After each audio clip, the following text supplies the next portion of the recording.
Tēnā rā tātou katoa, mihi ana ki a koutou. Nā mahara mai ki te Finance and Performance Committee meeting, 4th of June 2025. Karakia opening, whakatake te hau ki te uru. Whakatake te hau ki te tonga. Kia mā kina ki uta, kia mā taratara ki tai. E hi āki ana te atakura, he tio, he huka, he hauhu, te hei mauri ora. Tēnā rā tātou katoa, re mihi ana e kaikauni hira, e mana whenua Megan, ngā pau o te ngai te riwi hiki hiki, tēnā rā tātou, e rau kaimahi. Good morning everybody and welcome along to the Finance and Performance Committee meeting. I have apologies from Grant, Deborah and Sophie. I haven't heard maybe lateness for Elizabeth and Bob. So can I have I'll move those. Do I have a seconder? Are those in favour say aye. Those against be none. So moved. There's been no identification of, my glasses, extraordinary business. Are there any conflicts of interest? There being none, nothing. No public forum this morning. We move to tab 4, confirmation of the minutes. Do I have a mover and seconder for those minutes? Sam and Lydia, those in favour say aye. Those against being none, so moved. Are there any amendments or comments now that we've... No, nothing there. Tab 5 is committee terms of reference. And tab 6 we will start on chairperson's report, which is a verbal report. And I'm very pleased with the progress of staff through and our CEO.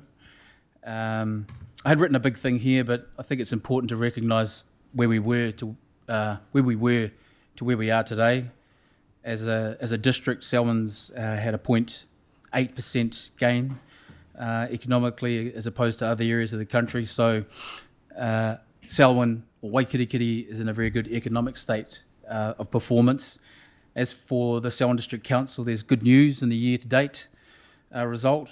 While the development contributions are behind, and you'll see that you will have seen that in the reports, budget forecast leading to a $6 million deficit and overall surplus. Removing the DC contributions operationally means we are washing our face, and that the council is living well within their means through good fiscal prudence, while still delivering on the commitments to our community, which is really important. The team is managing the business well and are no longer reliant on DC income to cover operational deficits, something of which we have been concerned about. Personally, I have for a long time. I appreciate the work that's gone into the reports, Alison, you and your team, and that is my verbal report. Do I have a mover? I'll move it. Do I have a seconder? Councillor Lyle. Those in favour say aye. Those against, there being none, so moved. Move on to tab 7, Chief Financial Officer's report. Alison. Thank you, Shane, and good morning. Again, sort of verbal report and just a very sort of high-level brief update. I think just noting that the financials presented today are up to the end of April. We are continuing to work with the business to see where our numbers are going to land by the end of June. But I think it's just worth noting the forecasted position is essentially 10 months actuals plus 2 months of budget within the report. We've got various planning sessions set up with Audit New Zealand, just sort of noting again that they are on site from September 22nd. Neil will cover this in a wee bit more detail in his report, but I think one thing that did come up at the last meeting that I'm just going to recap on is the 790k difference in PPE. That is a budget phasing matter. There is no monies being lost anywhere. But I'll allow Neil to talk to that in a wee bit more detail. One thing that me and the broader team are looking at is fleet management, just looking at the utilisation of our vehicles. Do we have sufficient? I think we've got more than sufficient personally, and where the vehicles that we have are massively underutilised, we would look to probably sell some of those vehicles. And sort of final comment more on the papers. There are 3 sort of finance-related papers today: finance performance, there is a projects report, and there's development contributions. If I could just ask if people keep the questions related to the paper, so we don't have overlaps. I think the final thing for me is just a quick update on the recent National Party budget impact and how that impacts Selwyn. There's a couple of things in there just for KiwiSaver. So that changes from 3% to 3.5% from 1 April 2026, which from a budget standpoint is about a 60k impact. We would look to absorb that within our annual plan. And also KiwiSaver more for our employees stance is 25 cents per dollar, so maximum of 260, 72 cents impact to staff as opposed to council. There is a number of other changes that may or may not impact the broader Selwyn region, which is health investment, and I think Sharon at a previous meeting spoke to schools as well. It's unclear at this point how this would completely link back to Selwyn, but the main impact we will have is on KiwiSaver. Thank you. Thanks. Thank you, Alison. Are there any questions, councillors? There being none, have a mover and a seconder for Alison's verbal report. Sam and Deborah. Those in favour say aye. Those against, there being none. So moved. Thank you. The next report is tab 8, Finance Performance Report. It hasn't got a name yet. So, Welcome Neil and Becca to talk to that report. Yes. Morning.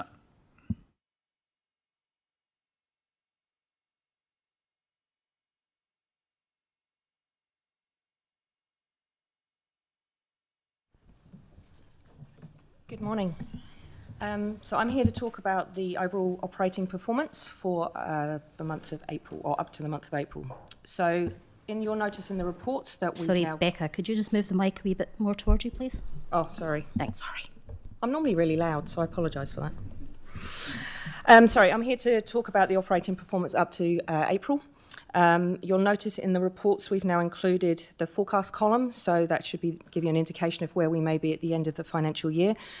The forecast is surplus at 30 June. We're expecting it to be 34.8 million against the full-year budget of 44 million. The main variance is due to the projected full-year forecast in development contributions being under by 18.2 million. The council operating surplus, excluding the development contributions at year-end, is forecast to be 9 million favourable to budget. In the year-to-date actuals to 30th April, the total surplus, excluding the development contributions, is 8.5 million. However, including those contributions, it results in a deficit of 6.6 million. Peter and Neil will discuss that as part of the development contribution paper. Just want to make note to the recent weather event as well. There was an approximate 4 million in road damage, of which 50% will be funded by NZTA. The remainder was funded from the emergency management budget, so there should be no impact on the full year budget. I'm just going to cover off the key variances to highlight some of this stuff for you. So the subsidies and grants is 4.7 million unfavourable, mainly due to the NZTA capital subsidies not being received. Also, the NZTA capital receipts are forecast to be under budget by 4 million, and the subsidy of approximately $1 million expected to be received from foodstuffs in June. This variance is likely to remain at the end of the year. With regards to fees and charges, 4.9 million favourable to budget due to increased resource consent fees, building consents, dumping fees and building accreditation levies. The increase in the consenting revenue is mainly offset by the additional consulting spend. With regard to key variances in expenditure, personnel costs, 1.4 million favourable to budget due to the existing variances and seasonal factors. Some savings in these areas have been used to cover the consultancy fees, whilst permanent roles were being filled. It is predicted that this variance will continue to the year end. In the consulting, legal and professional services, 1.9 million unfavourable, offset by savings in personnel costs, fees and charges, as I previously mentioned. Other expenditure is 3.3 million favourable due to the network and asset management costs and monitoring water quality, and conferences and training. With regards to network and asset management costs, these are due to timing and phasing of the budget and expected to be on budget by 30 June. With regards to the conferences and training, more in-house training and free courses are being offered, which are contributing to the savings, which will again continue to year end. Operating projects, there's been a reduction in the number of operating projects as part of the hygiene project realignment, which will continue to reduce further in the new financial year, which is obviously pushing the favourable variance, which will continue to year end. I welcome any questions. Thank you. Are there any questions? Oh, there being none? Oh, sorry. Yes, Lydia. I can. So a little bit this is around DCs because it's in the table that we have in front of us. So I don't know whether you want me to direct my questions around that to the paper later in this, but it's around the balance sheet. So Yeah, happy to talk to that either in my balance sheet section or in the development contribution paper. okay. I guess I'll transfer that over to balance sheet. Thanks, Lydia. Are there any more questions for that part of the report? Morning, Elizabeth. No? Oh, yes, Sam? Yeah, I guess we heard last week, and Sharon raised, now that we're collecting enough, that means our operating expenditure is covered by the income and we're not using either reserves or other investments that we've got to cover our operating expenditure. Are we in a sustainable place that you can see this forecast into next year as well? Because this feels quite different than where we've had decisions in previous years. Is this now, do you see this being a one-off and this is like, oh, this is a bit different and special, or council's on a new track now and this is going to be the new normal for Selwyn District? I'm going to take a punt and say yes. We're on track, but Alison may have a better understanding.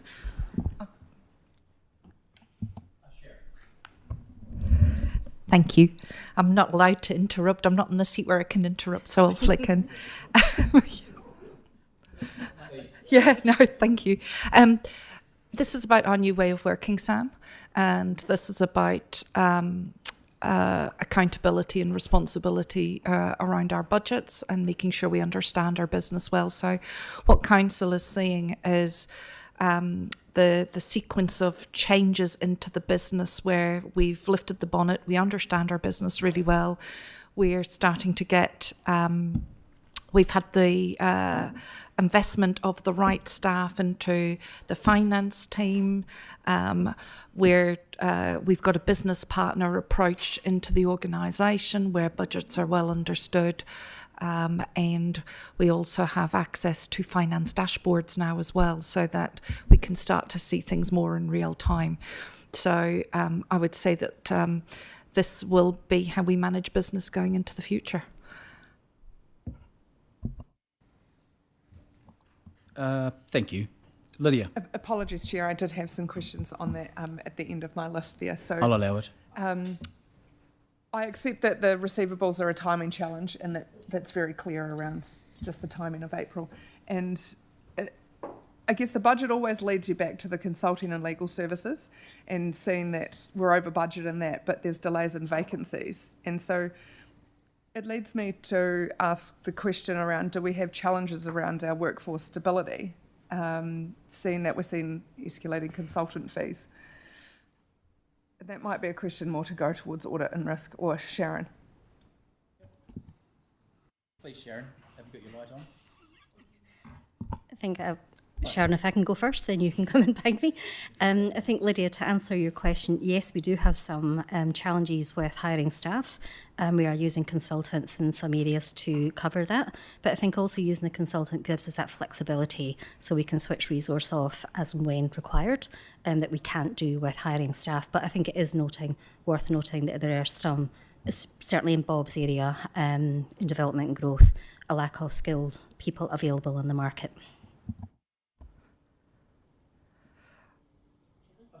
Thank you. I promised I'd be quiet today and I'm not doing a good job. Yeah, look, just to add into that, there are some roles, particularly it's a national challenge in terms of pipeline, and we'll use planners as an example of that. So I think it's well documented that we do use external contractors. That is cost recoverable up to, I think, 80% and beyond. So we're taking as part of our workforce development, and over the next year or so we'll be looking at developing a workforce strategy. We're trying to grow our own. And so we've brought in a number of planners, and that's related back to the relationship that we've got with Lincoln University. We've had graduates come. Actually, we've appointed some of those into roles, and it's really great to see bringing graduate planners. So there'll always be a place for consultants at different times when we've got key areas where it's difficult to recruit into. And sometimes it's not possible to have all of the expertise sitting in the organisation, particularly, say, I'll use digital as an example. If we're wanting to do a specific innovation or improvement, we will need to bring consultants in to do that. But then what's really important is how that is then transitioned into business as usual, and our team then take up the mantle and own it. So there'll always be a time and place. With regards to legal and the expenditure on legal, I think we've had several conversations at Finance and Performance, and that's why we have brought an in-house legal team in, and Steve may have more information to add to that. But actually we've made quite a significant shift now in how we manage legal, and we can answer a lot more in-house, or certainly triage questions. And again, similarly, we'll always have to go outside for particular areas of expertise, but actually we can save a lot of money in framing the question correctly, and that actually makes quite a big difference. So I think we've got some really good foundations in place now. Thanks, Sharon. Thanks, Lydia. Elizabeth.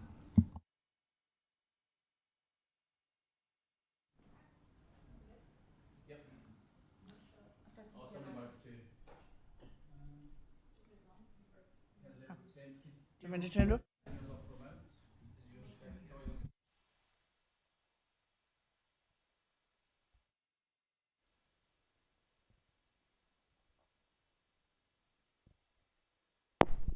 Ah, that's it, sorry. Okay, I apologise if any of these questions have already been asked. It would be nice to see what the legal costs are, the breakdown of that. I think it would be good to have an overview of where our money is cycling in that space, if that's possible. Personal expenditure. Again, I didn't fully understand what encompasses the full spectrum of personal expenditure. And my third question is, why are we over the budget with the remuneration, the elected members' remuneration? You may have answered that in the past, and I'm sorry if I've forgotten that. Legally, Phil's pay from the time that he's left is now distributed amongst the existing councillors. Is that correct? Number of questions there. Who wants to take each of them? Elizabeth, I will acknowledge the breakdown of the legal, and I will work on that for you. Personnel expenses usually are staff costs and associated staff costs with that. And obviously within that we are a favourable budget, but we have offset some of that favourable stuff with the consultancy fees. So you need to look at those two lines together. And I will need to come back to you on the elected members' remuneration. I don't have an answer for that, I'm sorry.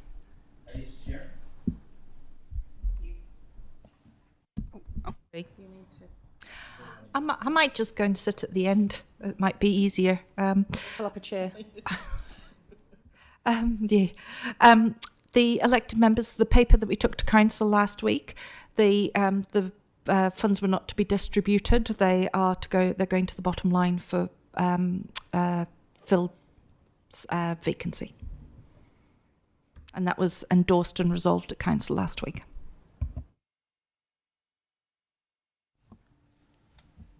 Who was next? Megan or Megan? Your light's on, you're first, you win. Okay, I'll go. So just so I'm clear, we're only talking to the finance report. We're not talking to the balance sheet yet. Is that right? Yeah, cool. Okay. Right. Well, this has been, the development contributions has been reported in the finance report, but it's also separate later. So this might actually be a question for later. I don't really mind where it's answered or when it's answered, but I think it's really important. I think we're all probably going to have the same question, which is what's the long-term implications of the development contributions being significantly under budget, and whether or not that's going to impact on our future infrastructure spend or not, or if it's going to require additional debt borrowing. So I don't really mind where it's answered, but at some stage if it can be answered, please. And I do have another question after that.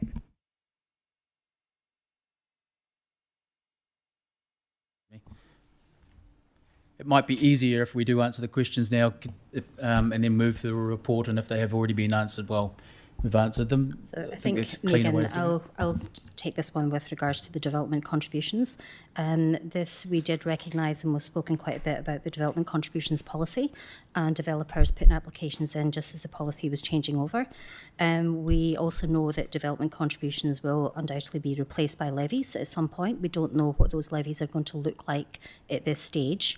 We will need to do a bit of a consultation on our DC with regards to the Water Services CCO when we transfer that across. But, I mean, in summary, to answer your question, there is a significant work that is required in development contributions to make sure we are collecting what we can on a timely basis to avoid borrowing monies unnecessarily.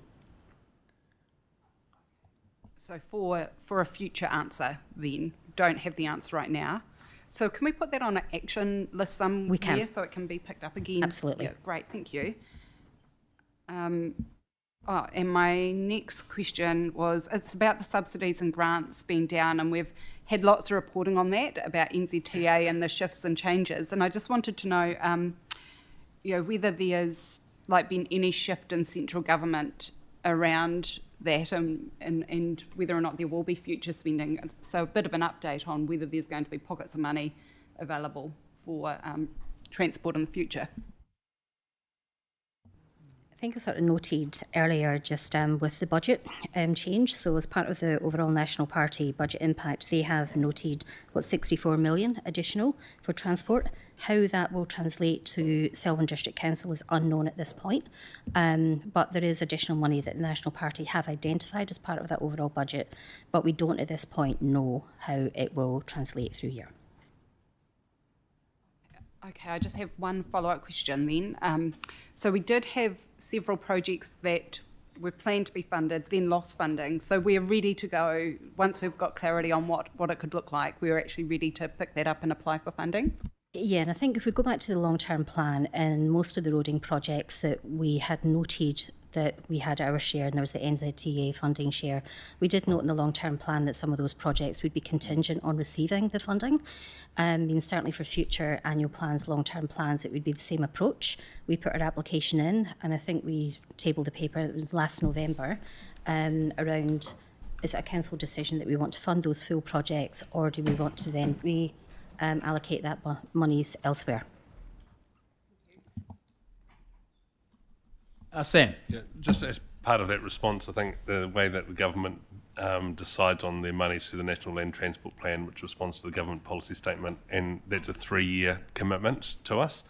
So any new money that hasn't already been committed would need to be a new decision by the government to spend, and it would, I guess that's where the previous government had done the NZ Up projects, because they weren't in the plan, and then it was a new injection of money that was spread around the country outside the National Land Transport Plan, and this government may decide to do the same, but at the moment I wouldn't expect anything new, because the messaging out of government is there is no new money.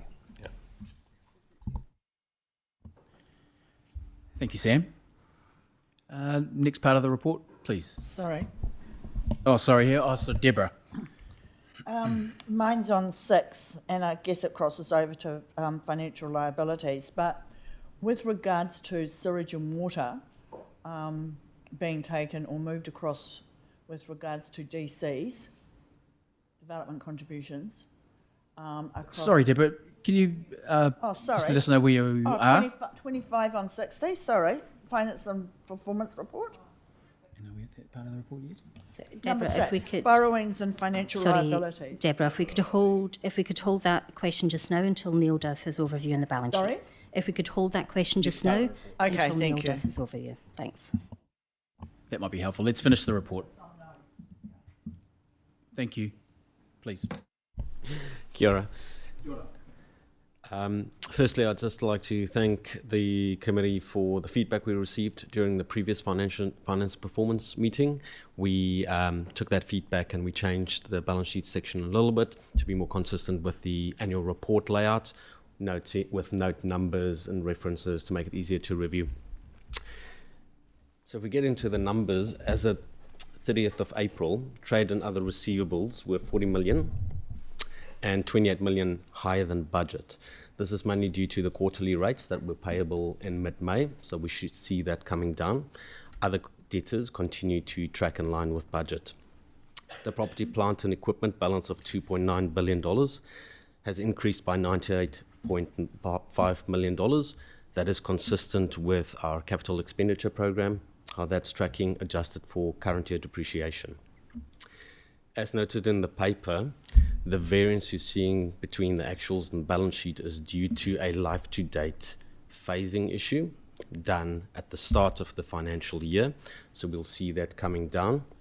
I added some calculations to reflect that. So when we get to June, there shouldn't be a variance due to that phasing issue. The only true variance you will see in June should be the result from variances to your opening balance, which will come from prior year fixed asset valuations, which is only finalized after your budget is set, and then your current year capital delivery program. Trade payables and revenue received in advance of $52 million are $27 million higher than budget. This is mainly due to more accurate accrual accounting driven by finance and the business units. So accruals are accounted for when we have received goods or services throughout the month, but we haven't received the invoices yet from the vendors. So we have to account for that liability or the asset that we bought or the expense. Borrowings of $240 million are $3.7 million under budget. This is due to lower than budget capital expenditure, but it's then offset by the higher development contribution project spend to receipts budgeted. But we'll talk more to that within the development contribution paper. Happy to take any questions on the balance sheet.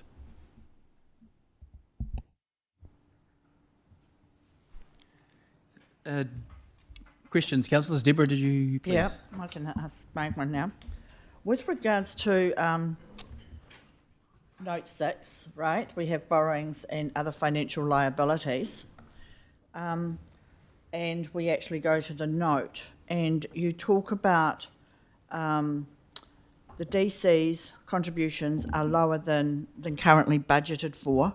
But we also have a situation where we're quite healthy, as I'm reading it, with our DC collections in other areas apart from sewage and water, maybe a little bit down on roading. So with the transfer of that debt across to a WSCCO, whether it'll be coming off our balance sheet, right? So I take it from that we're actually in quite a healthy situation with our DCs once those deficits are moved off our balance sheet. Would you agree? I would agree.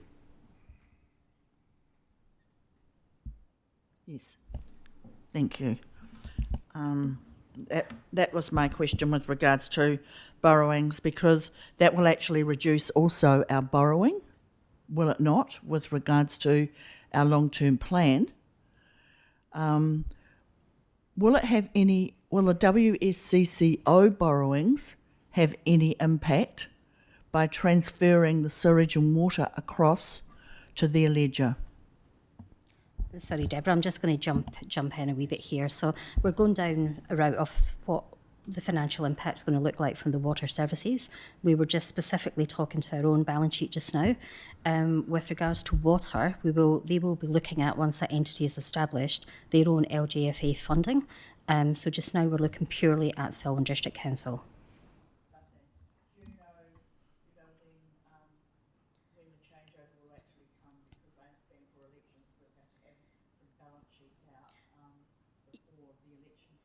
Yep, so we will be transferring the assets. So just now we've got local government CCO set up.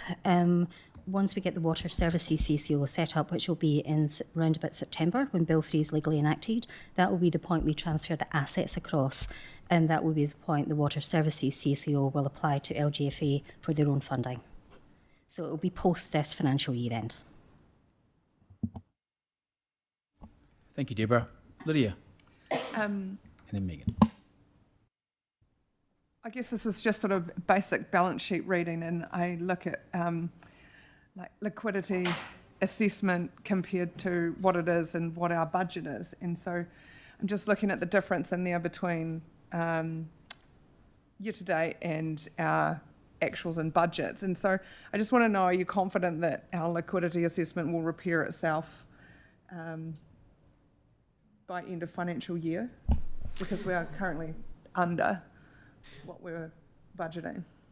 So within the Treasury report that goes to Audit and Risk, we report on all of our Treasury management policy thresholds. So our Treasury management policy states that we have to maintain liquidity ratio of 110%. The ratio will move as your cash funds and your borrowings move. As we've discussed before, we manage our cash flow on a daily basis, dependent on interest rates and borrowing requirements as per the capital program and operational needs. At the in the last Treasury report, our ratio for liquidity was at $118 million. The contribution that cash balances have is quite significant to that, but we are also looking at more standby facilities at very reasonable rates to actually provide more substance in that liquidity ratio so that we're not dependent on cash balances. But at this stage, we don't have any concerns with regards to our liquidity ratio. Cool. And actually, I'll hold that for the DC one. Thank Megan. Yes, I just had one question in regards to the plant, property and equipment, where we've got an increase in 98.5 million from June 2024, and I just wanted to know kind of generally what that reflects. But also, I don't understand the next line where it's talking about the closing balance being straight-lined, and I just wanted to know if you can explain that to me in kind of plain English, please. Sure. So if we look at the balance sheet, second last column for PPE states there's a full year budget of $3.1 billion. So when the budget was loaded in Magic, they divided that full balance by 12 months, and a 12th of the 3.1 billion was added and accumulated per month, which is incorrect. Even if you don't have more accurately phased budget as per your capital program, which would be best practice, you would take your opening position, which is your prior year closing balance, and then you add the phasing from your capital program.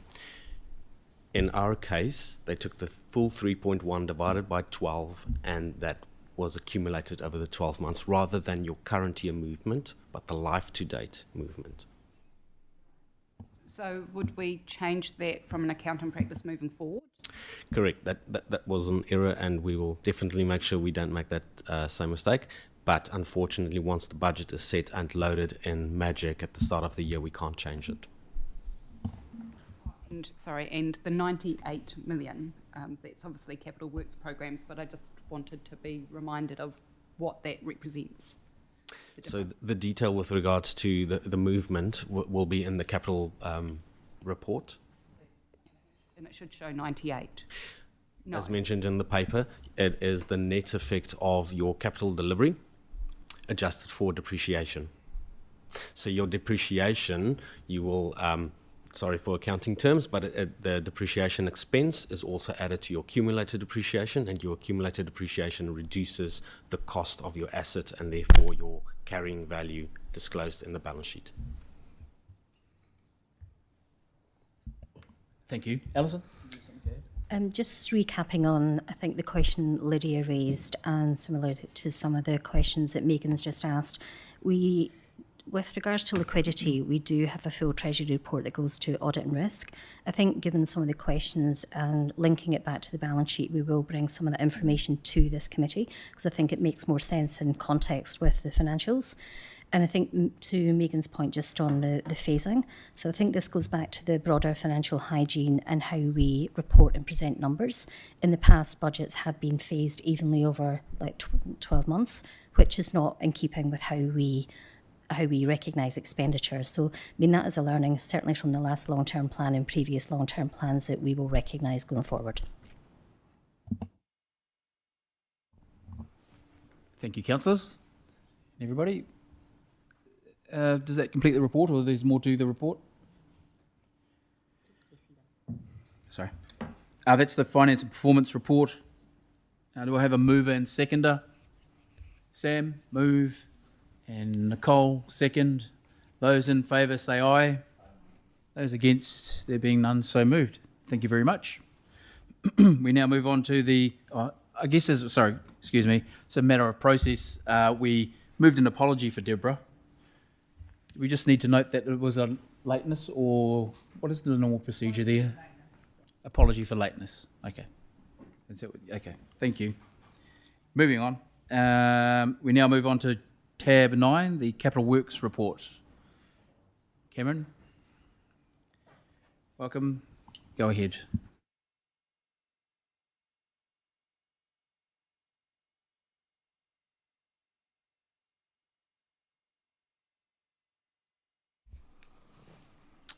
Kia ora, Chair and committee members. Peter and I are here to present the report for the organisational performance for projects report for the current financial year, but mainly to the end of April. We have some of the wider team here if there's any particular questions throughout the report. We'll take the report as mainly read, and I'll also note that we've incorporated a few requests from previous reports, and we'll go through those as we get into a bit more detail. The report is written for results at the end of April this year. Excuse me. And there may have been some movements in progress since the last report. We'll highlight these as appropriate as we read through. We've taken a bit more of a pragmatic approach to our carry forwards for this report. With the weather events in April and reviewing the delivery from May and June from the last couple of years, this has changed the carry forward from 12% in the previous report to 17% in this report. A few points to highlight for you. So we're mainly focusing on the capital expenditure for major projects portfolio across council. The report's been mainly streamlined to show necessary information on projects and performance. If there are any points of interest or further detail that you want to see, please let us know. The council projects program for this financial year is 181 million, broken down into 3 project types. So we've got the capital projects budget of 159 million, operational projects or business as usual budget of 21.6, and emergency funding of 0.4 million. For the remainder of the report, we'll be focusing on the capital projects expenditure, so the 159 million, which as per end of April 2025, we've completed approximately 105 million, with budget savings of approximately 13.5, so 8%, and we anticipate a carry forward of 17 million, so 27.7 million. And adding further to this, as mentioned in the previous report, we're on a journey and we are progressing to improve forecasting and undertaking further training with the team. We're still embedding a few improvements and system processes. I'll pass on to Peter. Thank you. As of the end of April, our spend is at 105 million for the year, which puts us 37 million ahead of where we were at the same point in time the previous 2 years. On top of that, we have a positive program of water and transport works that are expected to be completed before the end of financial year. We're currently recognising budget savings of 13.5 million. 6 million of this is in water and is from the Ellesmere to Pines pipeline project, and 4 million is in transport, is primarily made up of the NZTA funding loss. By reducing our capital budget by the budget savings, we set our new target at 146 million. Year to date, we've spent 72% of this budget, and we are currently forecasting that we will end up at around 125 million spent by the end of the financial year, which would make up 86% of the capital target budget. This puts our assumed monthly spend at around 10 million a month for May and June. Figure 1 shows that we were expecting around 12.5 million a month for May and June. This was based on PM forecasting, but we know that in the past, as we can see, that we've tended to overpromise and underdeliver. So this is why we've included a 5 million provisional contingency in our carry forwards to bring it back down to where we think is a more reasonable target of where we will actually land by the end of the year. Once we have May's actual results, we'll begin a critical analysis of our carry forwards in preparation for year end, and we should be able to come back with a more accurate number at that point. Cam, do you want to talk more about carry forwards?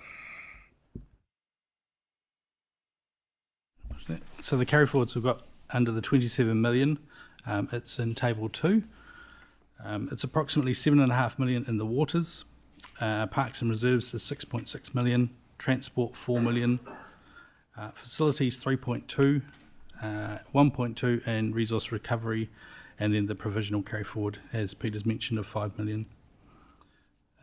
So we got budget savings of 13.4 million, which Peter has mentioned. In table 3, majority being waters and transport. Figure 1 and figure 3 show that we're generally on track with forecast and current spend, with slight variances. These are noted in the report in wastewater and transport, reserve projects and resource recovery areas.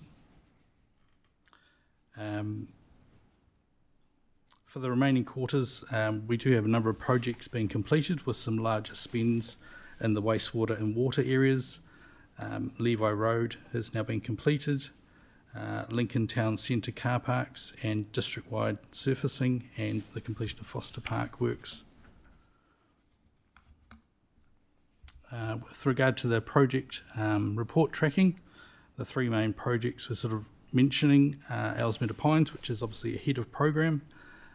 Costs expected to be $6 to $7 million under, due to not all the risk being realised throughout the project. The Prebbleton roundabouts, which is expected to finish between $1.5 and $2.5 million higher than proposed. The extra expenditure is going to be offset from savings, and we've had discussions with NZTA, who are also going to assist in the contribution towards their part, and there'll also be some offset with the development agreement. Waihora Wharau, that's made up of 2 projects. So we've got the community centre and also the reserve development. It's currently in concept phase and procurement of engineering consultants.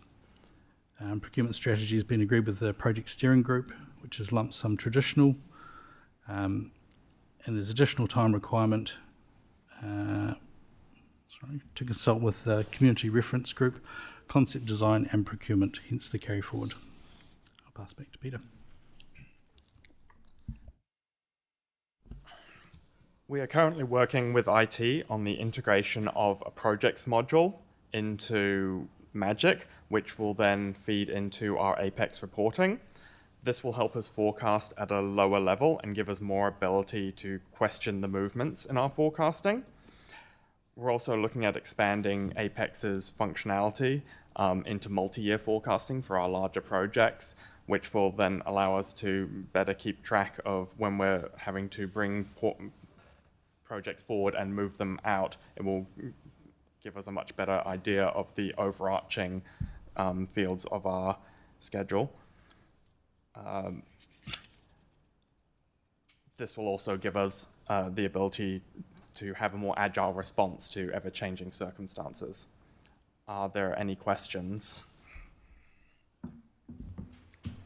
Alison, do you have something to add before the questions? Yeah, I think I just wanted to add, and I think it's noted on page 31 in Diligent, and Peter and Cam both sort of talked to that, the good news story in here around where we are tracking compared to previous years, and also noting back to the long-term plan and the emphasis matter point that Audit New Zealand had raised about the risks in our delivery of our capital programme. I mean, I'm happy for Tim Mason to throw any comments in there if he would like, but I think we just need to recognise that we have delivered a lot more than what we have done previously in this space. Yeah, look, just to reiterate what Alison's saying, I guess when I came in at the start of last year, we looked at what we were trying to deliver, and it was a pretty tall mountain. Now we're near the end of the first financial year and delivery of the first year of the LTP. To see what the team's been able to deliver is really impressive. So 86% is not an optimistic target, it's a realistic target, and it would be really great to be able to come back here next month and say we've actually delivered more than 86%. But we would rather do that than come back and tell you that we've delivered less. We're forecasting at this point. We're looking pretty good for next year. The team have done a really good job looking at what we're going to deliver and how we're going to deliver it. I've got a fair bit of confidence in how the team have phased the projects out, and we have a lot of initiatives in place to better support the team on what is a significant, large and complex program of work. And I think I've said it before, but it's as complex as any program of work I've been involved in, and I've been involved in some big programs. So look, from me, it's just a big shout out to the team and a big thank you for the work that they've done this year to get to where we are. Well done. Thank you very much, Tim. Question from Elizabeth. I'm not making myself the favourite with this question. If you can't answer it, just defer it on to somebody else who can. With the Lincoln and the Whātaro, so there's 2.2 million to date been spent on Lincoln, 2.4 million been spent on Whātaro. Obviously, there was some land purchase for both of those properties. Just wondering what other additional costs were involved in both of those to bring them to those costings up to date. My other question is, in terms of the exterior repairs in the Lincoln Library, obviously we're aware of that prior, but this is a reoccurring theme for council library assets across the district. And we had this obviously also with Green Park Hall. So we seem to have problems with our reasonably new built facilities. They don't seem to be weather tight. There seems to be issues occurring. When was that first noted in the exterior of the Lincoln Library, and why are these occurring, and what are we going to do to prevent it? Because it seems to always land on the ratepayers rather than holding other people in the chain, the building chain. Councillor Munt, if I may, as chair, many of the questions you're asking pertain to the Audit and Risk Committee, of which you'll find the answers to. I'm happy if, well, no, I'm not happy. I think, as we've discussed at the start of this meeting, is to keep questions to this agenda, and I can fully understand as a councillor that we will want to see the future in Crystal Ball. Councillor Munt, your questions are very relevant and noted and have been asked a number of times, so I would refer them to the Audit and Risk Committee. Are there any, sorry if I missed one of your questions at the start there, but are there any questions pertaining to this report that you have?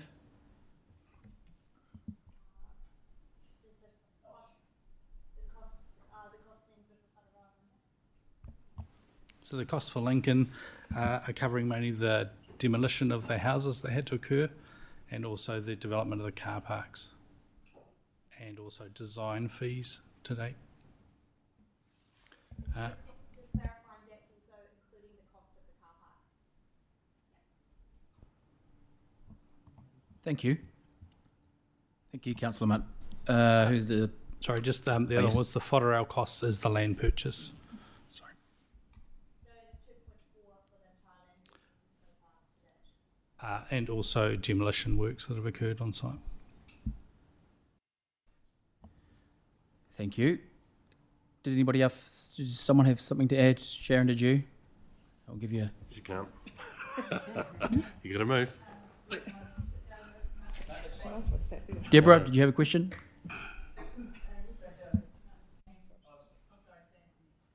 Yes, you are. So it is. Sam, please. Thank you. I think firstly, well done to the team for the delivery of the project. I think that last piece you mentioned, Tim, is really important to celebrate. It's the first time we've been able to do this. Not only the percentage, but the total spend of and the amount of projects that we're doing. So yeah, well done to everyone who's been a part of that. Tim, I guess this question's for you. I'm interested in what part, like councils and central government get caught up in 3-year cycles, which means we have really short-term thinking, and then we want to review stuff every year. This year we decided we were just going to allow year 2 to be delivered. How much did not halting everything and contractors not having to pause until council made a decision, 3 months, 4 months later, how much does that play into the delivery of that 86%?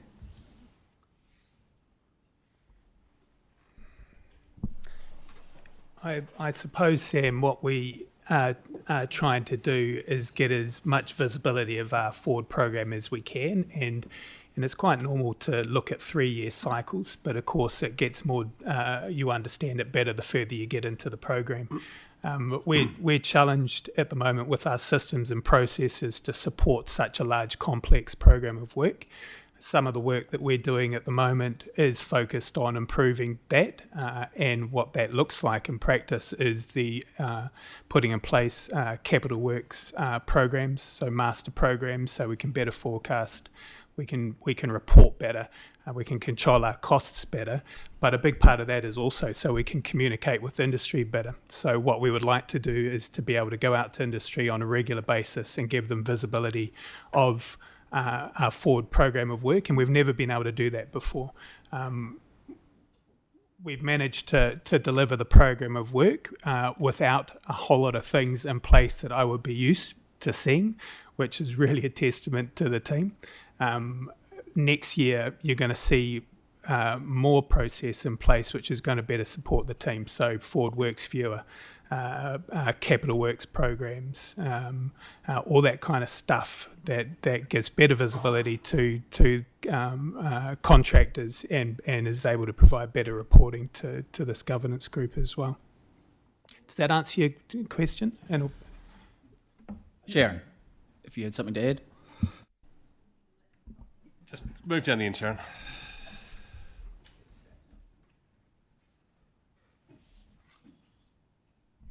Getting my steps in today, boys.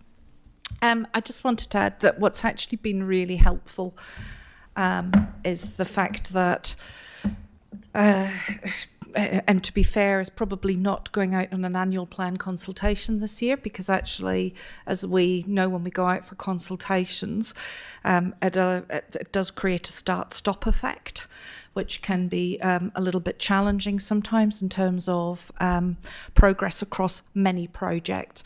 So that, just in the spirit of being really upfront, that has been particularly helpful this year. And the fact that we only did the LTP 12 months ago, and being allowed to continue on to deliver what we outlined in the LTP, what our community asked of us, has been really helpful. So, yeah, just wanted to add that in.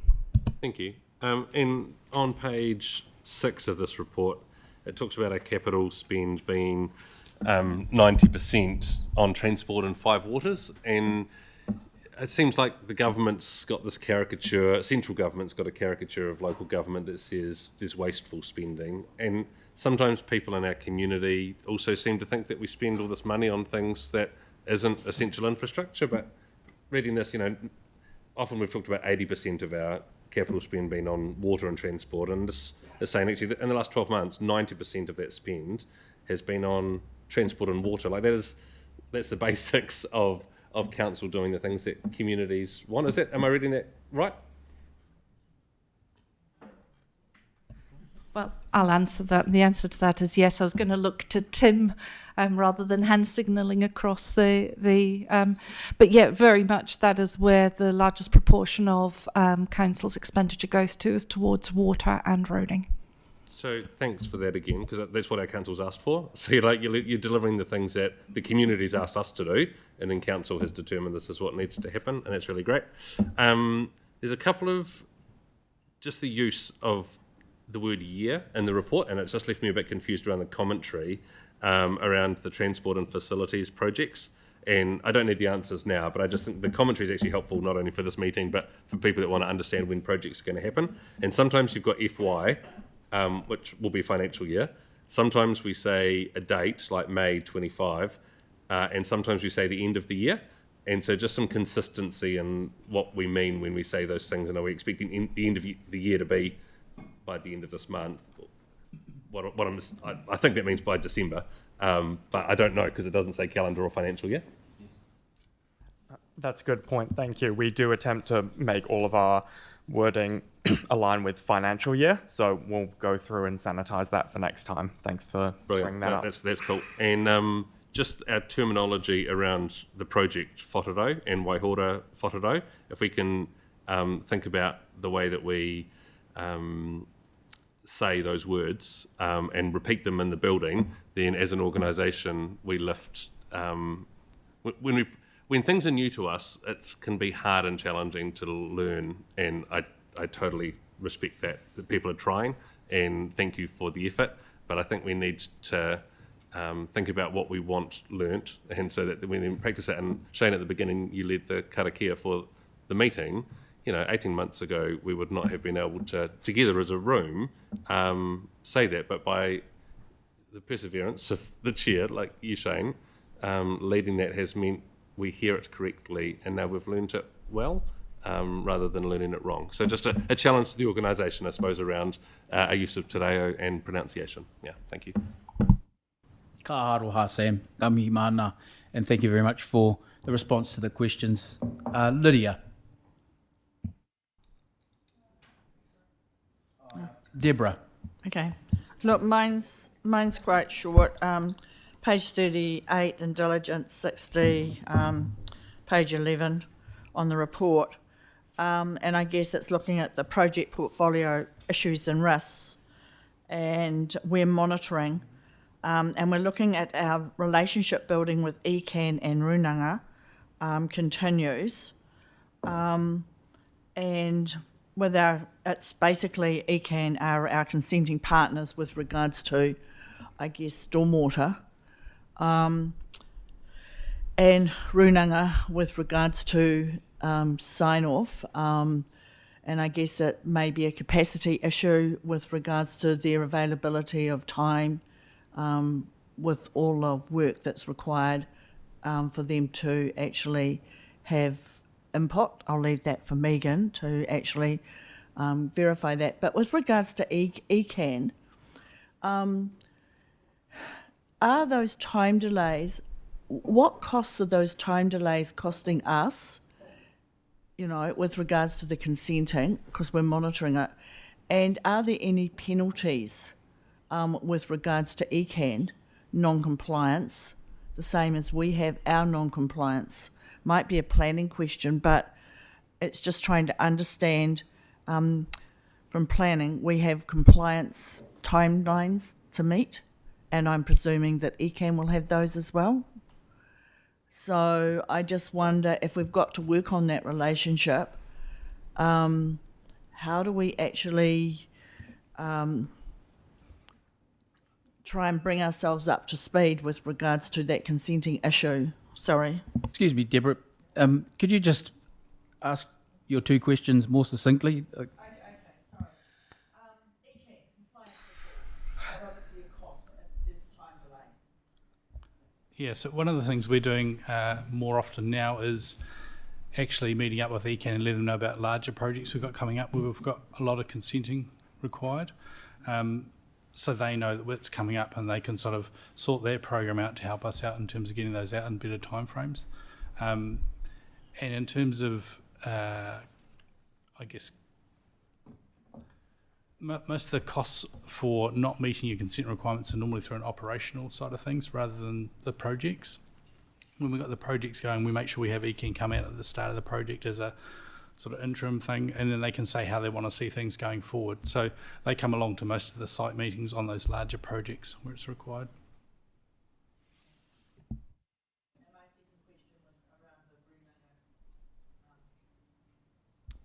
Yeah, and again, it's the same. We're about to go and start a number of meetings regarding all the projects and just seeing where they would like to have some input or some interest. And that's sort of one of the key things we're trying to do early before next year starts, so we can sort of have everything set up to carry on well. Well done, thank you. Lydia. Thank you. I'm just looking at table 1 and how good to see budget savings, and so I think that shows some of the hard work that you guys have undertaken to make sure that we are delivering value for people. And, you know, it all leads me into the fact that, you know, if we're looking at borrowing $100 million a year, if you're doing budget savings, then I link that back to our balance sheet of going, actually, we're not going to be borrowing as much as what we thought. So I see that as a real positive in there.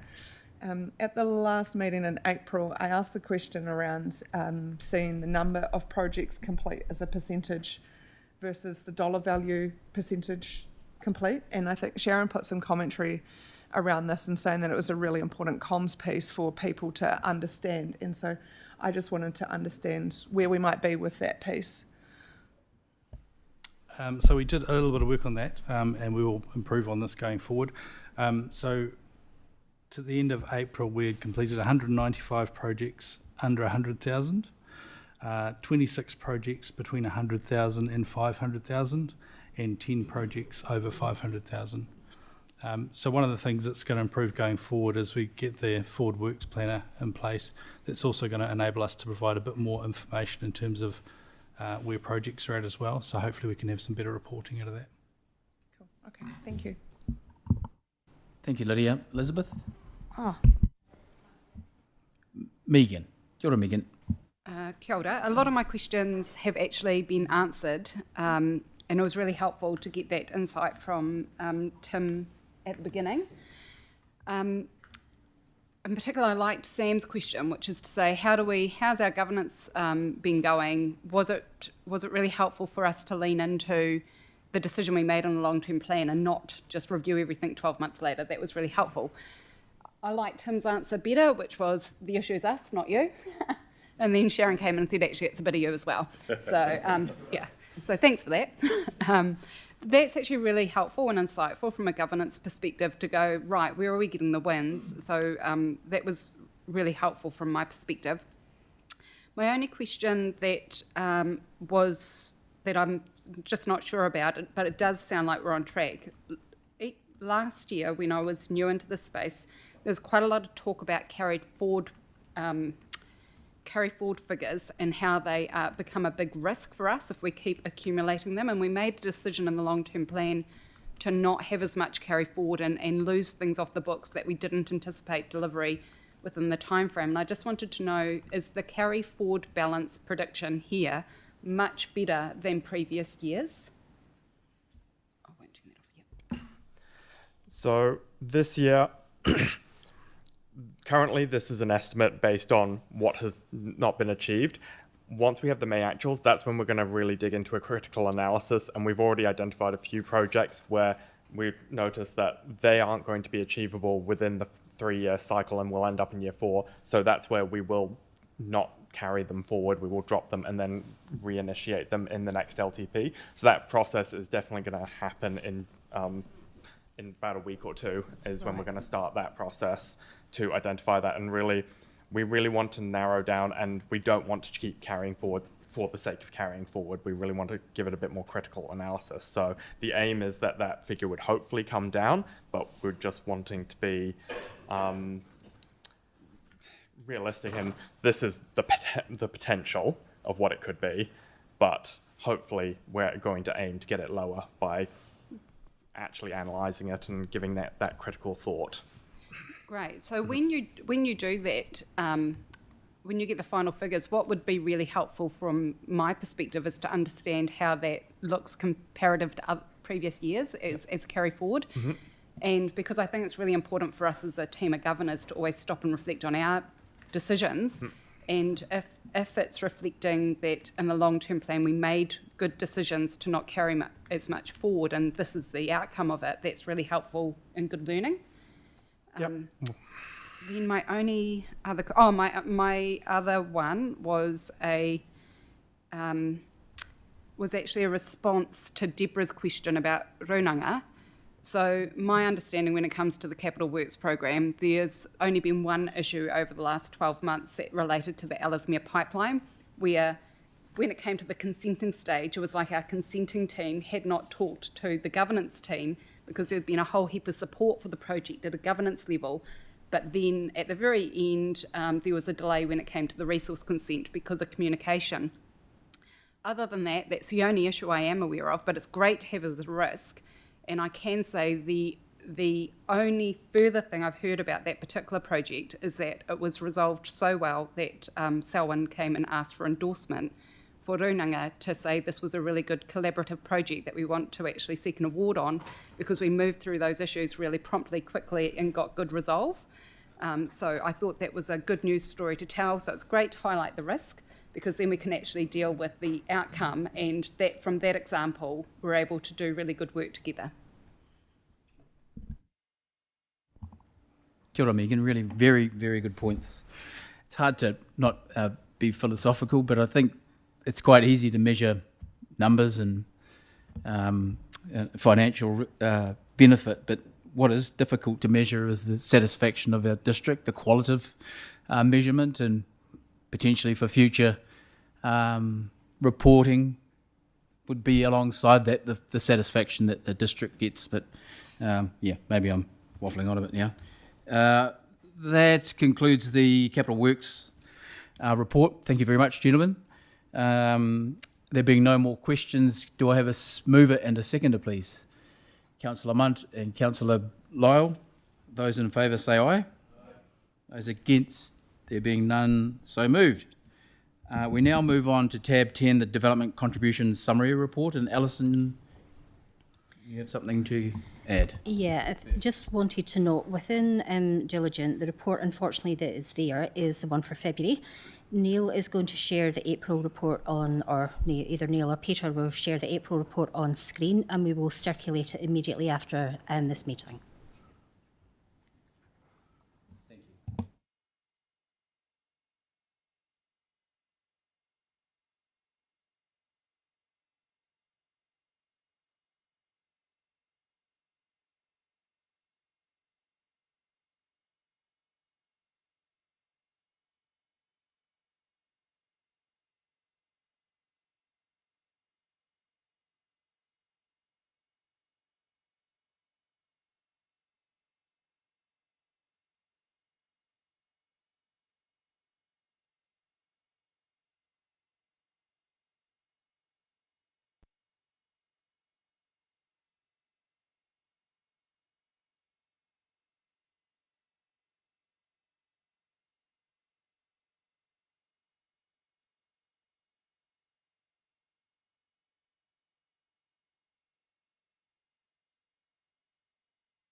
Kia ora all.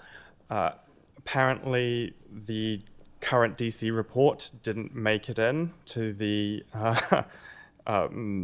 to your reports, so I'll scroll through and talk to it slower so that you guys have a chance to actually read it, and we can always go back to parts of it if needed. So this is a summary of development contribution movements as of year-to-date end of April. Purpose of this report is to show where our DC balances are sitting and any large movements that have occurred since this last report.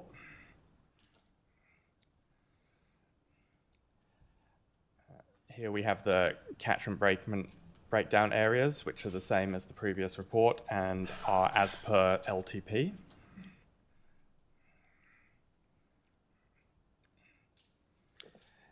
Here are our cumulative balances year to date, February, March, and April, and at the end we have a comparison year-to-date budget, April. Is this large enough for everyone to see, or I can zoom in further if that's required? Okay. So year-to-date in April, we're currently at a 24 million deficit compared to an 11.8 million deficit from budget. We've received 16.8 million of DCs year to date and spent 41.6 million on DC funded projects. The 41.6 million spent on DC funded projects is only slightly below what was budgeted, and that is mainly because Ellesmere Pipeline's budget savings. So in our budget spend on DCs, we are in line. The primary loss on our DC balances is due to DCs received being much lower than expected.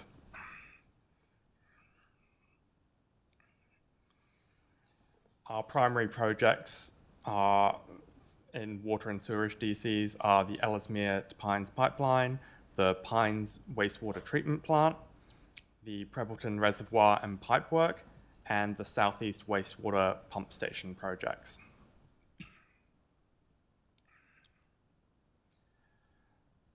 Looking at our DC in reserves and community catchments,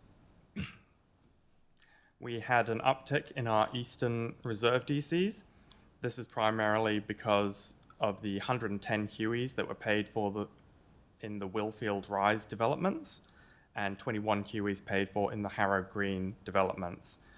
And this is where we see that DC income revenue is very hard for us to forecast, because if a development suddenly comes along and pays for 110 Hueys, that can suddenly add a lot into our DC balances.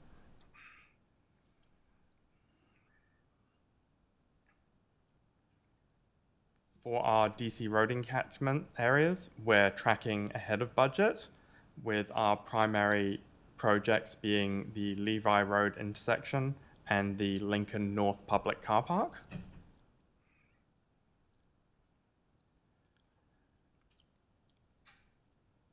For water catchments, our primary difference on DC balance comes from our sewerage, where we are currently sitting year to date 16.6 million less compared to a 6 million deficit in our budgeted numbers.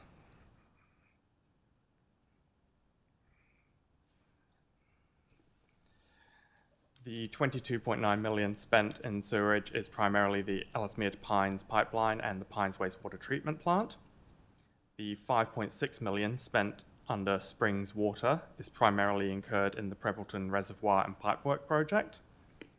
The 5.6 million spent under Rollston Water was primarily incurred on the Rollston Growth and Water Supply extension. And the variance to budget is again primarily around the lack of DCs received.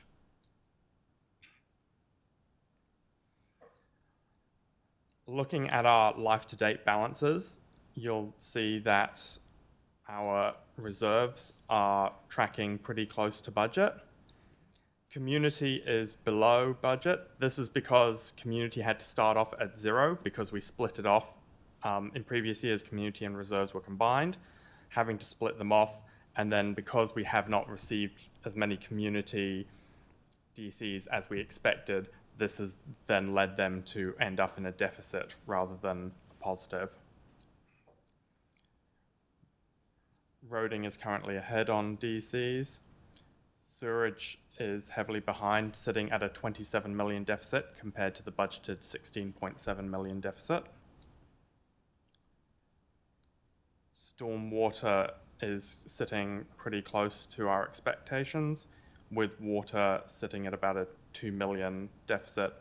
This puts our current balance at 7.9 million compared to 20.9 million positive as per our budget.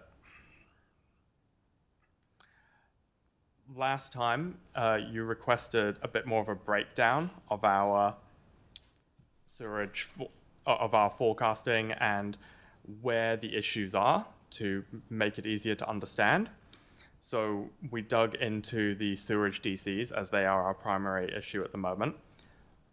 From a budget perspective, we budgeted that we would receive DCs for 1,691 Hueys at our new rate of 12,917 per Huey.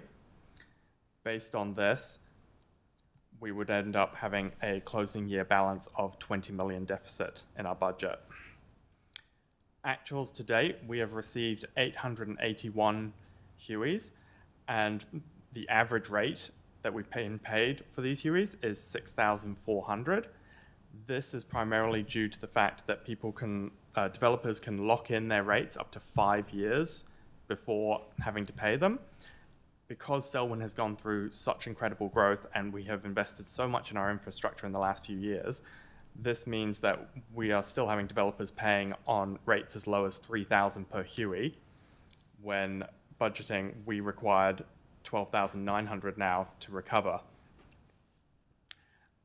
As from a perspective of will this improve, it will, because the 5 year, as people pay off these locked in rates that are over the past 5 years, it will then be, new developers will have to lock in at the new 12,900. So we will see over time an increase in the revenue coming in. From a forecasting perspective, we don't know when developers are going to pay for Hueys. This is just a linear extrapolation from this is how much we've gained through to April, and this is, if we continue this way, we'd expect to hit around 1,057 Hueys by the end of the financial year. And if we assume that we remain on this average rate, then we would expect our ending year closing balance for sewerage to be at a 30.8 million deficit, which would be about 10.8 million below budget. Are there any further questions, or would you like to see some of these tables better? I'll leave it to you, Malcolm. What would have you got a question there? This locking in. Yes.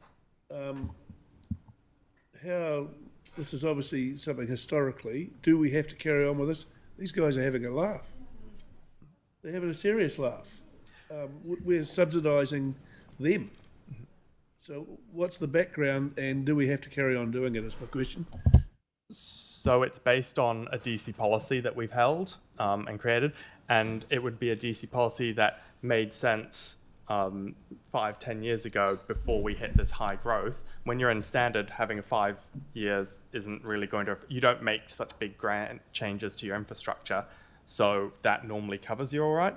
Because we've suddenly hit this growth, now we're finding that that 5 years is probably too large. Neil?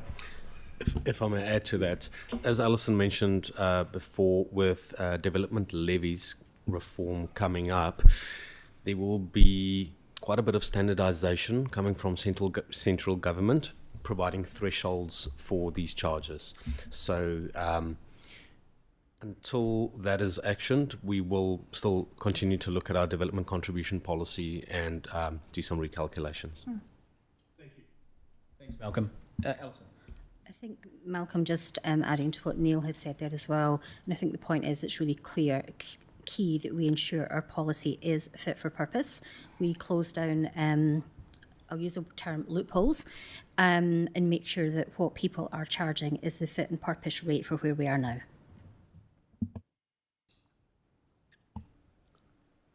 Councillor Munt.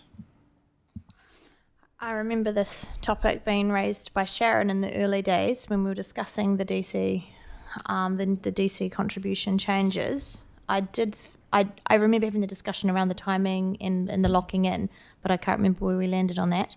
But it's good to hear that central government will bring some standardisation. I think that's fantastic. Hopefully they get that right and it's well balanced. So a little bit of questions for what we've got currently. Apologise if this is basic, but I just want some clarification. Do the developers pay the rates on the land as the subdivided parcels that they've put in for consents for? And when do they do that? Obviously before the houses are built, Do they do that early on so that we are collecting more from them in that way? And what over those 5 years, or do they pay the rates based on the purchase price / the original land value? And the second question, which fits into that, is what triggers make the developers pay the DCs? So the main trigger, so each DC has slightly different triggers, but overall reserves, when the land gets subdivided, is when they have to pay the D-series.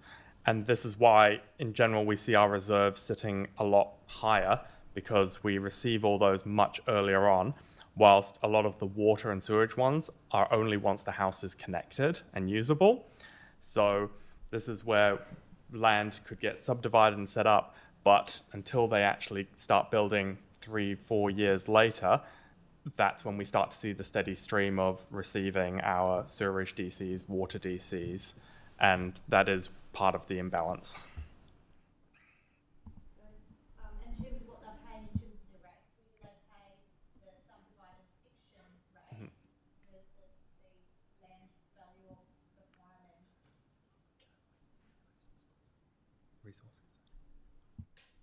land? We believe it's when they apply for the resource consent.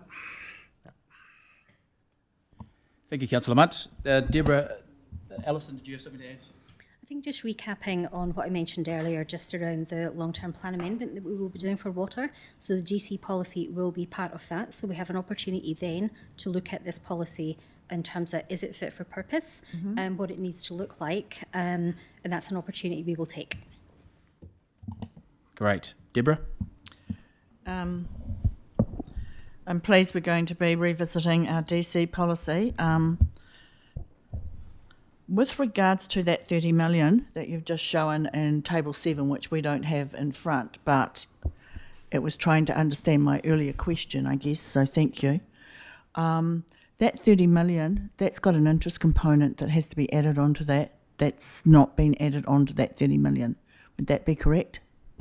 So when we put forward the DC rates, we put in when we expect to spend the money, when we expect money to be received, and over the years where we expect a deficit, we add back that interest when designing the rate.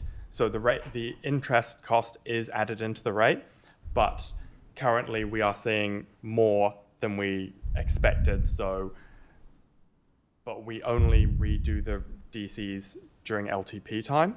So even though we are now incurring more interest, we can't recognise that back in the rates until we redo them in the next LTP. But the interest expectation in the budget, so the 20 million deficit that was recognised in the budget, that interest was added in when calculating the rates for the DCs. Okay, so with regards to having a policy, right, on DCs, would it be advisable to have a policy review every annual plan, not in a 10-year plan or a 3-year planning cycle?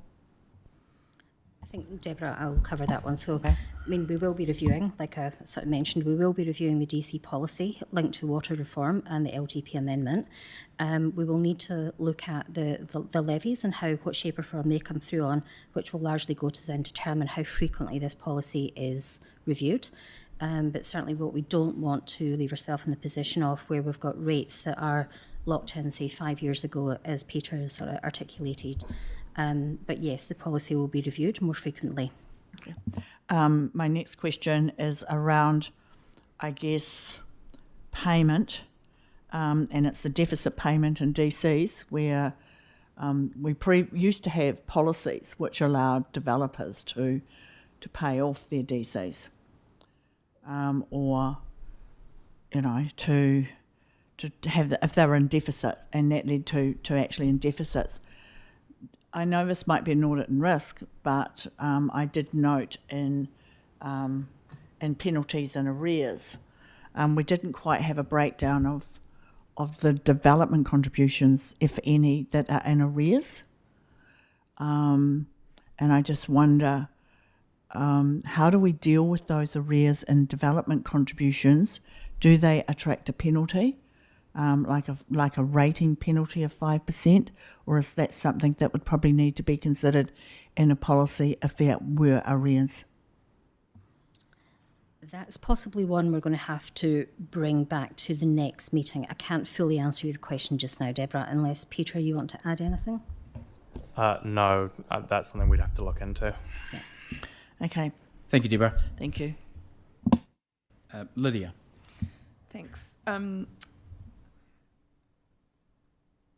DCs they're under budget, and I wanted to understand a little bit more around the timing or slowing down of these, and so I can obviously see that we're not claiming enough from the report that you've put up on screen today. But I guess the concerns that I have are around affecting the funding of infrastructure. And our audit report showed how vulnerable we are to DCs. And so I'm looking around our borrowing levels, and I don't think that they're quite sustainable, but there's more risk associated if this DC shortfall persists. And, you know, it's leading me into the real concern around the dependence on borrowing. But, you know, I just think, how can we get this better? Because it was an issue in the audit report, it's an issue this year, and I really want to know going forward, because this is a risk to us. I see it as a risk to us as an organisation. So when we're looking at our DC policy and we're talking about central government levies, have we got any guideline on when we're going to see any more information from central government on these levies? Because we're going to have to address this a lot sooner than what we thought. And it was my understanding that we can charge a CPI adjustment on the fixed DCs, but obviously that is not enough to get anywhere near what is up there. So our policy allows us to apply a annual PPI increase. The PPI increase was really minor for the last year, so we did not apply a PPI increase, and we, as per the annual plan document to be briefed later on today and presented later this month, it will talk to the DC rates in the LTP. With regards to the DC policy, we will be reviewing that, and the way we address this revenue stream that is unpredictable, that we cannot control. So it's not really a claim, but it's more of when do the developers pay, because we can't ask them to pay today or this month or next month. It's on them to pay. We don't have control over that, but we can control the DCs that we charge. Then with regards to the borrowing, I think we're currently sitting on the 220% borrowing limit. We can actually apply to increase that to 280%. So we don't have any pressure on our debt headroom and limits in that perspective. And then, as Alison discussed earlier, once Bill 3 for water reform is passed, debt will also be transferred out of council into the water CCO, which will reduce council's debt. So can I just confirm, the PPI increase, we didn't apply it, or it's so minor that it will have no effect? If we did apply it, it would have been really insignificant, and we felt that we won't be applying that in addition to the increase already considered in the LTP. I think just adding on to what Neil said there, we did take advice from our internal legal team as well to make sure we weren't double dipping with the CPI and the PPI. And the advice from our internal legal team was to exclude, and how it's worded in the policy is probably not the best narrative language we should be using. So certainly, like I say, our advice was to run with the CPI, which is built into the long-term plan financials, and is obviously part of the annual plan as well. So CPI is included, nothing for PPI. Thank you. Sam. Yeah, thanks. My question's really probably it's on the $10 million difference, because we were expecting to have a deficit anyway. We're just 50% over where that was intended to be. our opportunity, like in the end, we have to catch this money up and it will be paid. It's just there's some developers at the moment that are getting things cheaper, and if the same developers are still around in 10 years' time, like they're still the same people that will be paying this deficit if it's the same developers that are around. Is that, you know, it really is a timing issue and us getting the right dollar value in at the right time.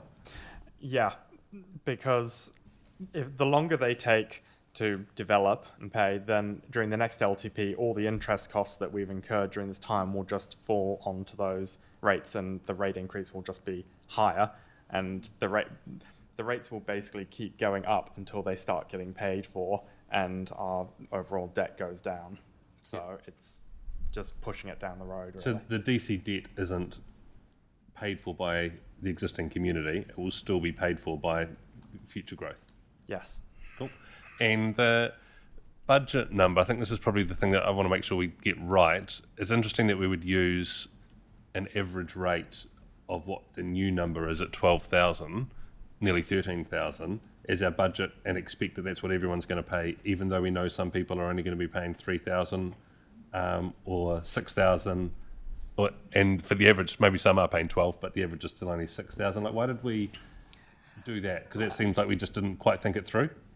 Yeah, that was something that was missed and just not an assumption that was taken when the DC rates were put together. The next time we do DC rates assumptions, that will be included, and we will do a phased process of old rates to new rates over the first couple of years.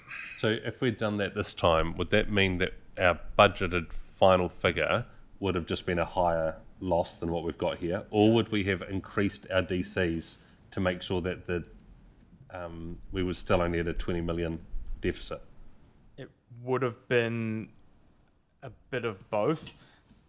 By assuming that we weren't going to be receiving, that we were going to receive less DCs, would put our deficit balance higher, which means more interest, which would have fed back to a higher rate. Yep. So we wouldn't have artificially increased the rate, but just that interest difference would have increased the rate. Yep. And yes, if we had budgeted that we would only receive on average 6.5K of these HUEs, then our budget deficit would have been sitting more around that 25, 27 million, and then the only deficit we would be seeing is the difference in HUEs rather than actual rate difference. Okay. And then I guess I just want the value of our time to be spent on things that will make a difference. And if we're going to review a DC policy, but we know that the development levies is about to be given to us, there's quite a bit of time and cost in going to the community and talking about DCs, and they might be irrelevant within 6 months of going through that process. So how do we determine when and if we might want to see the change, but it might actually just be cheaper for us to wait until the development levies are put in, or it might not be. But like, when do we make that decision? Sorry, Neil, can I just jump in there before you start and just respond to Sam's question? I mean, there's a number of questions that's coming out of this report in relation to the rates, the policy, and a number of different items. I think it'd be useful maybe for the next finance performance meeting that we have maybe a briefing section that's purely on development contributions, and we cover this off in a little bit broader detail, just being sort of cognizant a little bit of the time here as well, and we've got a few papers to go. Brilliant. If that would be okay with the group. Thank you. Thanks. Great question, Sam. Elizabeth. Sorry, I turned it off. Just very quickly, have you already evaluated what percentage of our debt limit we will be down to once the Wesco takes over the Three Waters debt? And how does the locked in for 5 years DC policy apply to the changes under the Wesco? If the Wesco model comes in, then is that policy null and void, or will that transfer over? Is there a legal requirement for that to be locked in, regardless of whether it's with us or Wesco? So I think, Elizabeth, we've spoken before about when the Water Services CCO will be set up and what development contributions may or may not look like for that. So that's not one we can really answer at this point. We've covered that quite a lot in the previous discussions and workshops on the Water Services CCO, though.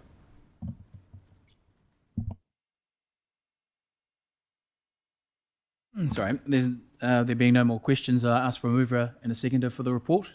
Sam and Councillor Lyle. Deputy Mayor Lyle. Those in favour say aye. Aye. Those against, there being none, so moved. Thank you very much, gentlemen, and thank you for the questions. we're on to tab 11, non-financial roading condition report. I'm going to flick on that one.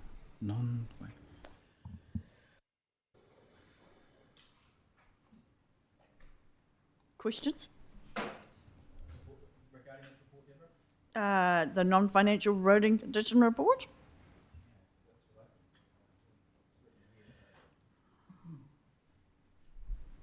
I'm just pushing my button early. I have some questions Do you around. want clarification on non-financial? Yeah, just because it was written here on tab 11 on my piece of paper. That might be just a typo. Let's maybe wait and ask Rob and Yui to talk to the report first, and also just take the opportunity to introduce Rob Steele into his role as performance and delivery lead. Welcome. Kia ora. Kia ora, Rob. Kia ora, you.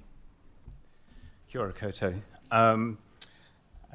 So this report, we were asked to just give a bit of an update on council's road condition, how it compares with others councils across the South Island. And so basically road conditions in Selwyn are on a par with other councils, and generally over the last few years the roads have been improving, partly due to extra investment in resurfacing and rehabilitation. There was some background in December last year. The Minister for Local Government talked about performance metrics and around councils getting back to their core services. And in that ministerial announcement, the Minister talked about there'd be a report on roading conditions. So in anticipation of that data being published later this month, we have done some initial work to give you a heads up on the road condition. So hopefully the report is reasonably clear. Thank you. Councillor Hassan. Sorry, was that the end of your presentation? Yep. Yes. Councillor Hassan. Thank you. I note that this report does not break down our roads into sealed roads and non-sealed roads. And it would be really good to understand the difference between the pothole repairs on sealed roads and non-sealed roads. It would be also good to understand that after the recent weather event, how many potholes in non-sealed roads have actually been repaired, especially in the Springs and Ellesmere wards. And the time that one can expect that these potholes would be repaired. Is it 6 weeks? Is it 6 months? Is it 3 months? Because often what we get in a gravel road is the potholes appear, the grade comes down every 6 weeks, grades over them. I'd give it less than 48 hours, maybe 24 hours, and the grader may as well not have even done that work with regards to going down. Many of our rural roads that are non-shingled have a lot of stock movements, especially this time of year, given the 1st of June, and it was Gypsy Day and moving of stock. There's also a lot of cropping happens at various times on our rural roads. So I'm just I'm just trying to say, can I please, for the next report, have a breakdown on those two issues and the timing of those repairs? Thank you. You're welcome. Thank you. Please. Thank you, Councillor, for raising the issues. Yes, we have 1,600 kilometers of sealed roads and 1,100 kilometers of unsealed roads in the district. And we are mandated by the government to do reporting in our annual report regarding the roading-related performance measures, including sealed roads and unsealed roads. So at the end of the year, when we produce the annual report, we will report on those. In addition, the government has asked all the road controlling authorities to report on pothole repair times, and we have been doing that for the last quarter. Last quarter was the most recent, and the number I got on average is 36 hours for pothole repair from the time it has been reported, logged into the system, to the time that it has been completed in repair. I understand there is difference on sealed roads performance and unsealed road performance. So it is within asset management's capability for us to produce the breakdown of, break it further down to the response time on the unsealed roads versus response time on sealed roads. Thank you. Sam. Elizabeth, sorry. 3 questions, I'll go one at a time. Has the SnapSend Solve been working well for you? I'm sorry? SnapSend Solve, has that been working well for your team? SnapSend Solve has been a great tool for the community to bring the issues to attention by the roading team, and that goes through Council's ERP system, currently MagicQ, and then it got transferred into the roadings database and turning those into dispatches, and those gets handled. So there is also a difference between the response time between the SnapSend Solve and the response time for the potholes that has been discovered by the roading team themselves. Those discovered and repaired by the roading team themselves is much quicker. SnapSend Solve, it takes a bit of time. So that's one issue we have previously raised with the Council's IT team to get integration of Council's IT system with the roading database so we can respond faster. Brilliant. The bitumen quality, obviously when the closure of Marsden Point, it's been an issue, ongoing issue for everybody. Has there been a recent improvement on the quality of bitumen so that the potholes are lasting longer when they are patched? I have not looked into the issue of bitumen quality, but I think the quality of the repair is dependent on many factors. The bitumen quality itself is probably not the most important factor in this, because there are choices of the bitumen grade and also additives that we add into this repair depending on the climate condition and also on the traffic load that it will take. And in addition, the road repair method and the workmanship is most important. Okay.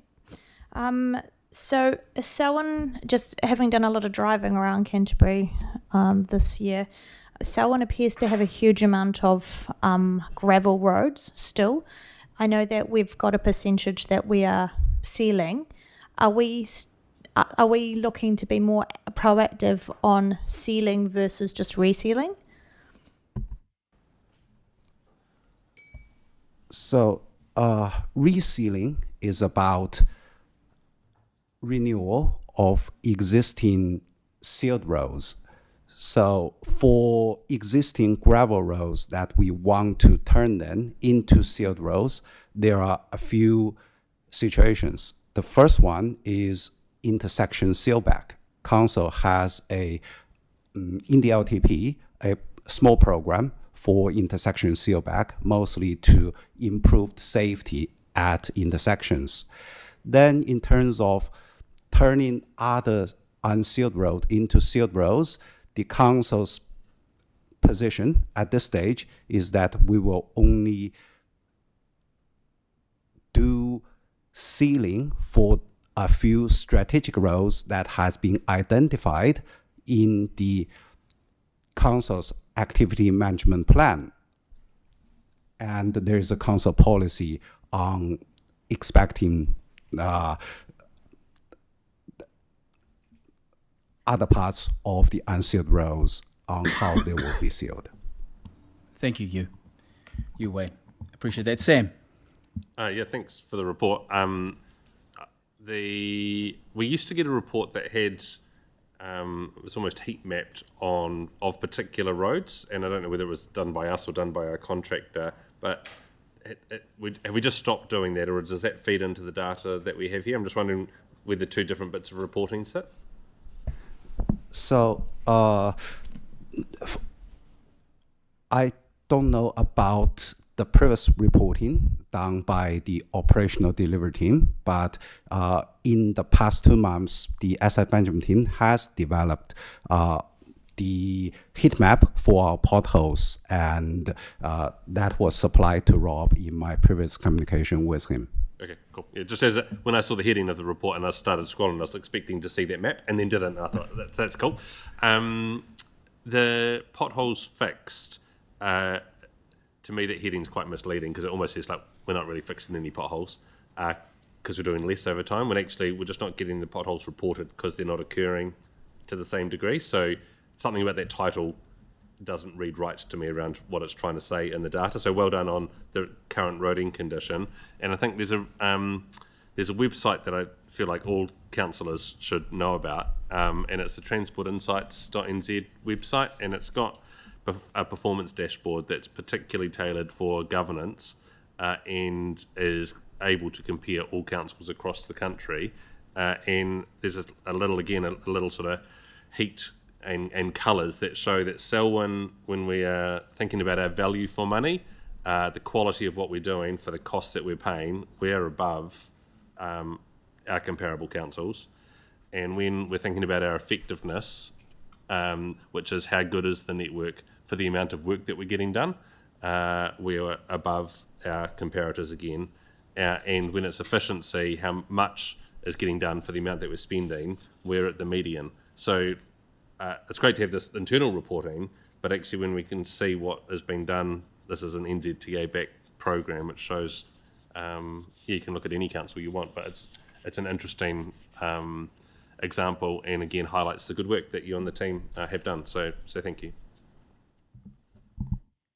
Thank you very much, Sam, and thank you very much to the team for providing the report. Do I have a mover, seconder? Sam and Lydia. Those in favour say aye. Those against, there being none, so moved. That finishes tab 11. We now move into, I need a resolution to move into public excluded. Councillor Hassan and Councillor Lyle. Those in favour say aye. Those against, there being none. We'll stop for a short recess to stop the live stream, and we'll be back in a